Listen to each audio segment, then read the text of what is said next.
My name is Heather Johnson. I am a fellowships advisor here at the International Institute. And I'm joined today by Melissa Vert, who is the Fellowships and Grants Coordinator here at the International Institute and has worked on Boren for a number of years. I will be managing the Boren Award process this year. I have been.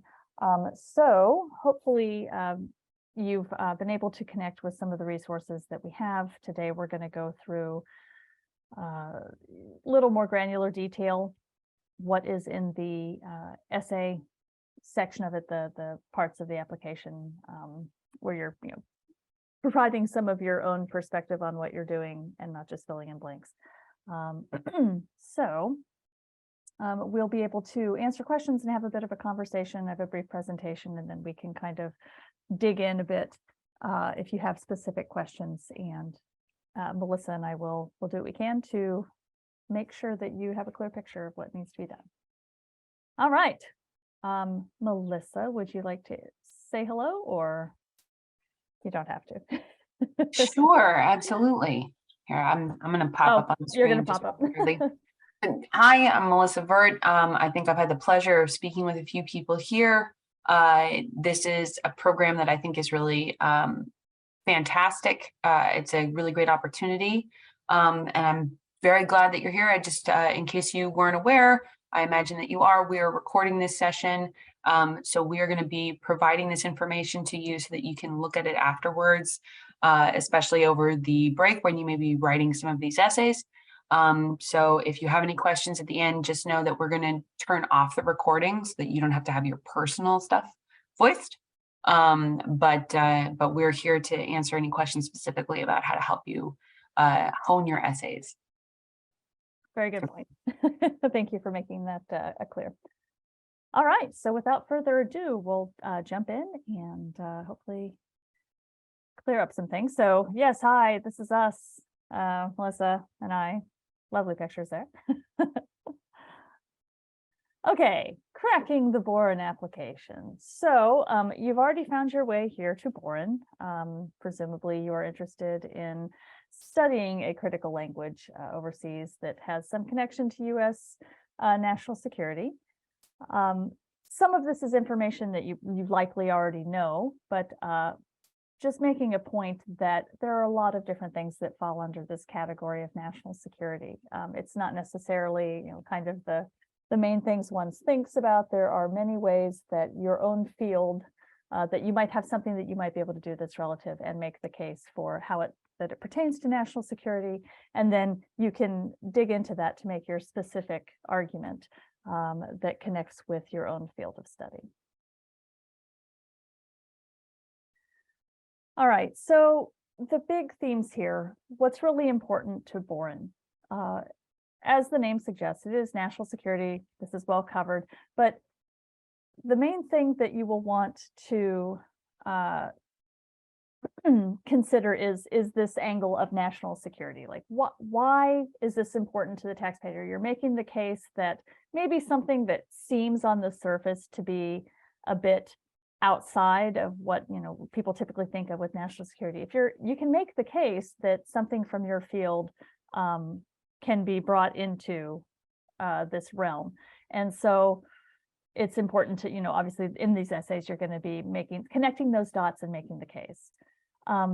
It is important that you make, if you are, kind of going into your own special field, if it's a bit outside the lines a bit, everybody needs to write these with like for a generalist audience, so that anybody who's reading this at any step along the way will have a sense of why it's important, the impact it can have, without necessarily, having a deep, much depth in your particular field. So certainly for generalists, you can connect it to, some of these broader, like political leaders, political efforts, mission statements, et cetera, but you want to keep that to a minimum. They actually specifically say that, they don't necessarily want footnotes. It's more about, putting it in your own words. It is also important to connect, why the language you've chosen and the region or country that you choose are really fitting for the subject, right? Like, there's a good rationale for why you've chosen the language in the country, and that you can make that connection between what you're choosing to study or what your specific field is and how this region and language connects.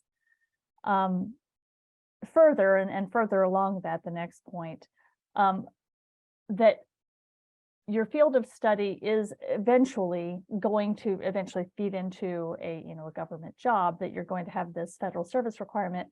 How are you going to advance efforts in this subject, both in your field, but also as it pertains to national security? Kind of the broad themes here.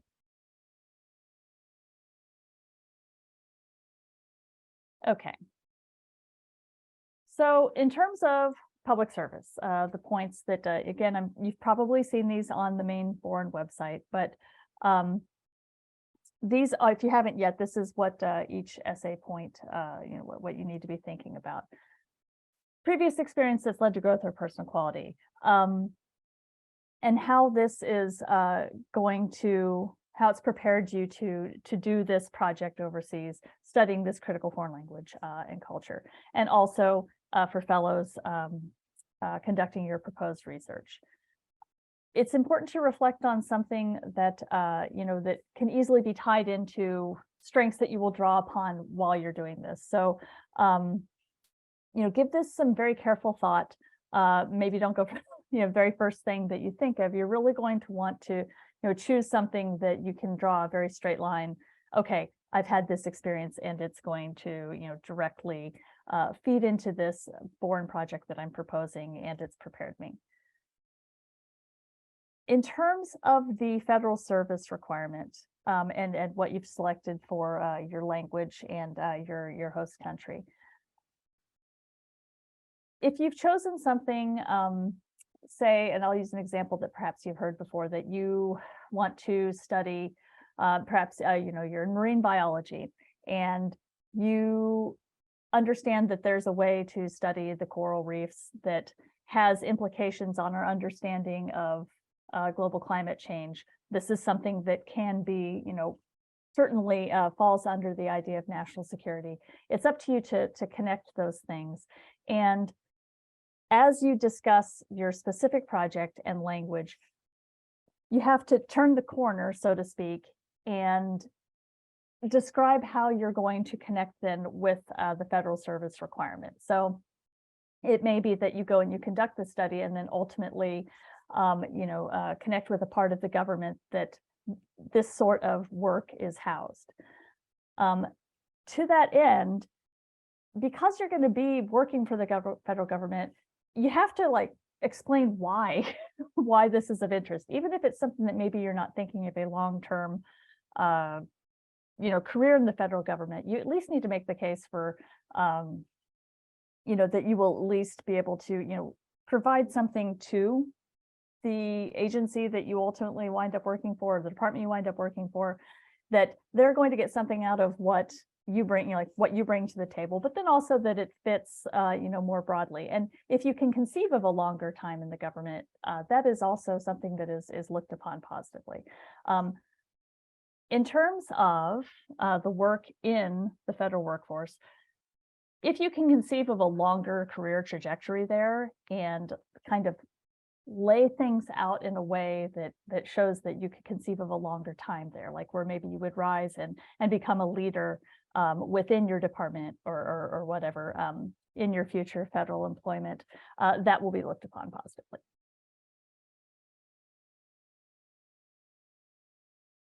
Okay, you've seen this before. Do your homework. It is important to get a sense of what's out there. USAjobs.gov is the federal jobs website. You want to have a look at, where you ultimately wind up wanting to be and what it takes to get to there. As they've stated, and as I was just discussing, they kind of want people who are interested in perhaps a longer term commitment to government service. And so, as I actually just mentioned, imagine this 10-year preferred government service career and where you might be able to take this. How far can you take this if you were to, enter a specific department with, I'm struggling to think of an exact example here, but going along the lines of the coral and the climate change. If you can kind of lay out what your trajectory would be and how you might ascend the ranks and become successful within this government service, this is helpful. Consider multiple agencies and kind of the big agencies, right? Like Department of State, Department of Defense, CIA, and Department of Homeland Security are kind of like the big four. But there are many agencies and departments that you can look at. And if you think of it in terms of, okay, everybody has a China department, there is probably a way for you to find something that would be a good fit. And if you can connect the dots and make the case for this, that is going to strengthen your application quite a bit. Remember that deferment is an option. If you're going to stay in school for a while and you need to put things off a bit before you would start this government hitch, that is also something that can fit into your plans as long as you make it clear.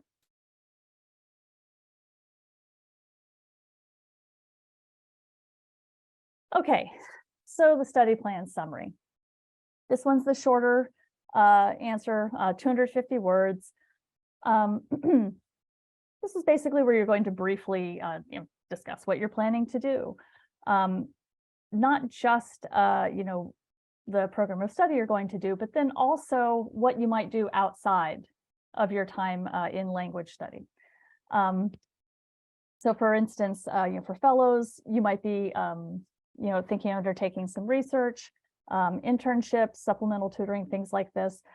You're going to kind of lay out the whole picture of what you're going to be doing there. And don't skimp on details about the language, obviously, because this is the main point of what you're going to be doing. You want to make sure that it's clear how much time you're going to be spending a week working on language. Don't get so wrapped up in what you're thinking of doing outside of your language study that you fail to cover that concretely, because that is kind of the main point.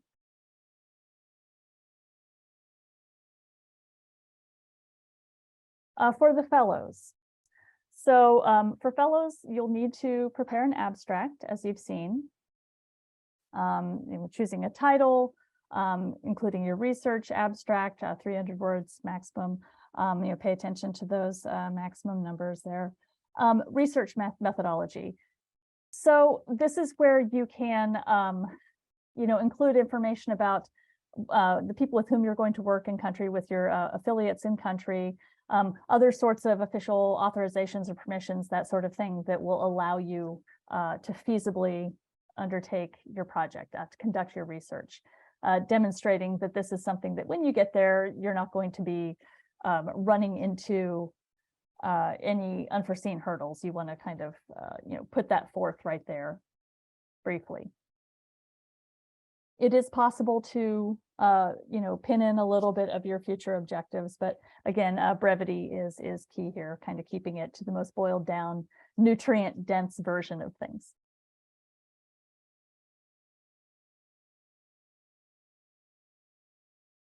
In terms of the budget, here's the list of things, and the application does, walk you through this pretty carefully too. It is important to be thinking about the Fly America Act, that has to be an American carrier. It can be a code share as long as it's issued by the American carrier. So make sure that you're up to date on what that means. So obviously everything associated with the program, tuition and materials, et cetera, medical insurance, lodging, foods, local transportation, visa fees. But you're not going to be talking about passports, vaccinations, anything with dependents or personal travel, et cetera. However, if Boren doesn't cover all your expenses, certainly include everything that's there. If you have additional resources, you'll put that in there too. They want to have a clear picture of what it's actually going to cost. You don't have to, you want it to be you want these to be realistic numbers, but you don't have to try and make it go on the cheap, like you're trying to save every last cent. It can be realistic and you don't have to be stingy with yourself.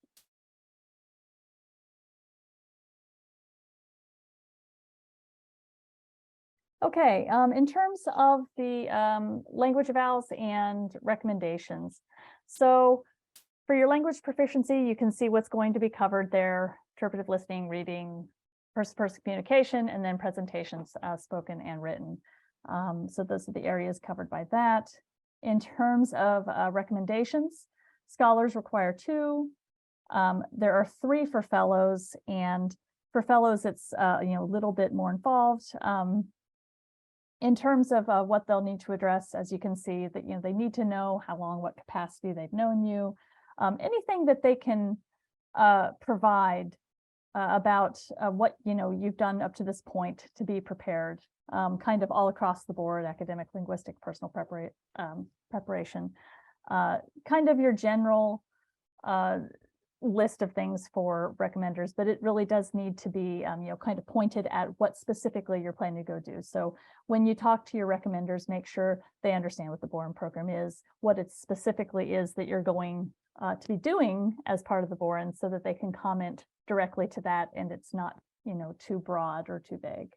It does need to be kind of pointed toward this in particular. Oh boy, here we go. Lots of selection criteria. Again, these are things that you have likely seen on the national site or the Canvas site. But make sure that you've reviewed these carefully, that you have a good reason for choosing your country, language, field of study, et cetera, how it connects to national security. You want to really capture how your own interests and where you are, your professional goals align, really kind of light up the correct lights so that they understand the clear linkage of what you're doing to Boren. In terms of the service requirement, we talked about it. Obviously, if you can talk about being interested in longer term commitment, that is really kind of what they're looking for. If you have thoughts about how you can kind of ascend within this federal career, that's a bonus. This does not mean that this has to be what you ultimately wind up doing, but in terms of presenting yourself for Boren reviewers, if you can conceive of a career in the government and you can see how you might ascend, that is certainly looked upon favorably. Preparation, again, that you have adequate academic preparation. You have a sense of what it's going to mean to go and insert yourself into a new culture, and that you'll handle things with maturity and aplomb. If you have anything that you can include that would perhaps connect with these ideas of cultural adaptability or demonstrates personal maturity, that sort of thing. Anything that you can pull into this that you think that they would like to see that demonstrates that you're well prepared and positioned and personally capable. As far as language study, because this is a language award, you want to make sure that they're clear that you're serious about it, that you've up until this point that you have interest to it, that while you're there, you're going to really be able to grab it with both hands. And then afterwards, there's going to be a reason that you studied this language, that it's directly going to connect. Realistic expectations for what you can obtain in terms of proficiency. Depending on what you choose, if you've, in terms of, I should say, the language program that you choose, if they want to know that you have a clear picture of what might reasonably be, attained in terms of language capability. You're not going to, learn everything in the course of a Boren. Nobody expects that, but if you can clearly articulate that you understand what's realistic, that's obviously going to be a boon. If you're going to have something shorter than 25 weeks, that's going to be a taller order to make a compelling case. So if you're thinking that you're going to apply for a shorter duration, they're still going to need to know that it's worth their while to support this language study. And so you're going to need to make the case for why you think you're going to be able to acquire, to make it worthwhile, that you're going to be able to acquire enough language to make it worthwhile.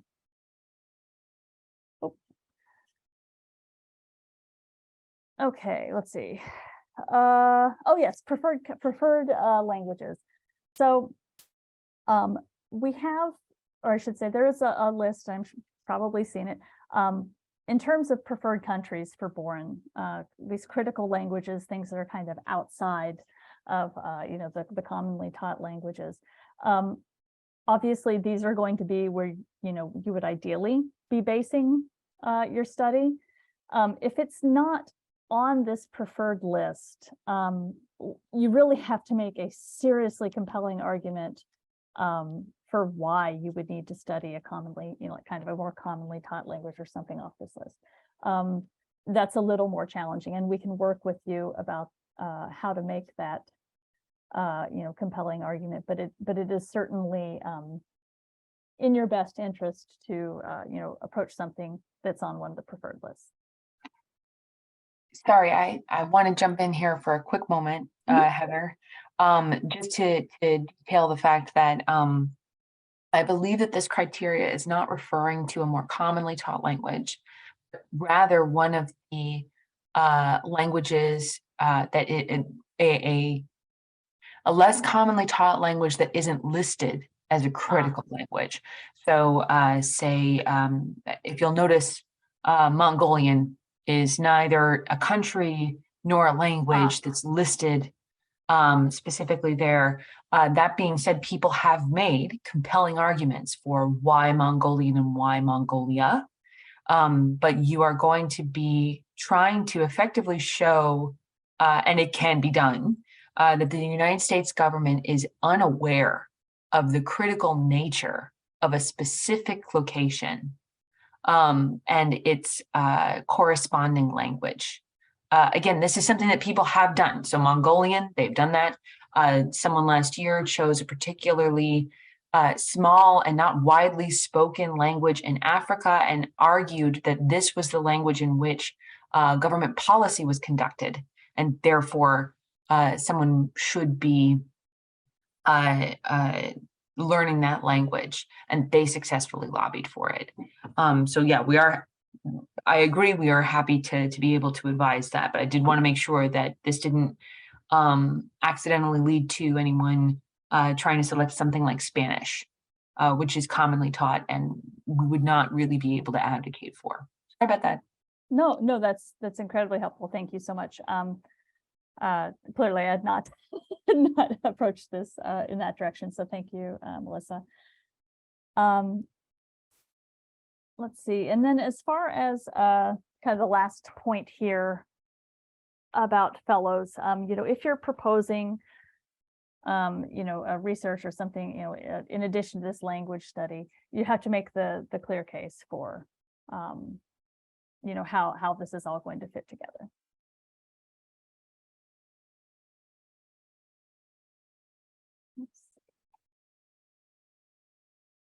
Okay, let's talk about the application timeline again. This is obviously where we are right now in the top point.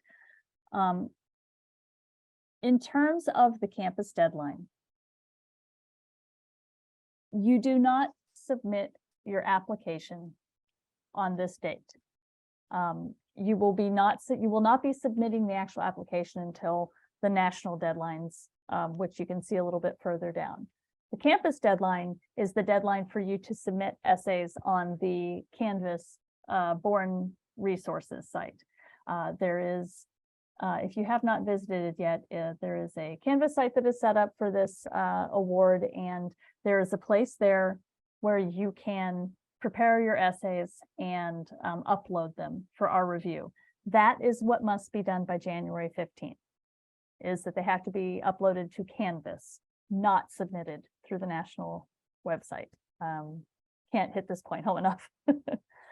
After that point, after you have uploaded your essays to the Canvas site by January 15th, at that point, we will be having a look at them. Campus Committee will have a look at them and provide feedback between January 16th and 20th for fellows and the 27th for scholars. So we will get you information back, some feedback on the way back, and then at that point, it's up to you to resubmit for these national deadlines. regional review panels in March, and then the notifications start rolling in late March and April. And then we have things a little more granular for the campus process here. As I was just discussing, don't submit until it's the national deadline. You're just going to open the application and do the application, whatever, select U of M as your school. And then the 15th is for you to do those preliminary versions through the Boren Canvas site. At the point for the national deadlines, it is not something we will be submitting for you. It is, you will be responsible for pulling everything together and submitting them through the national website for those national deadlines of January 25th and February 1st. Making sure that's clear. So I think at this point, I think we could open it up to any questions you might have. If you want to, we're going to stop the recording and allow you the opportunity, if you have questions that are kind of sticking with you, hopefully we can answer those.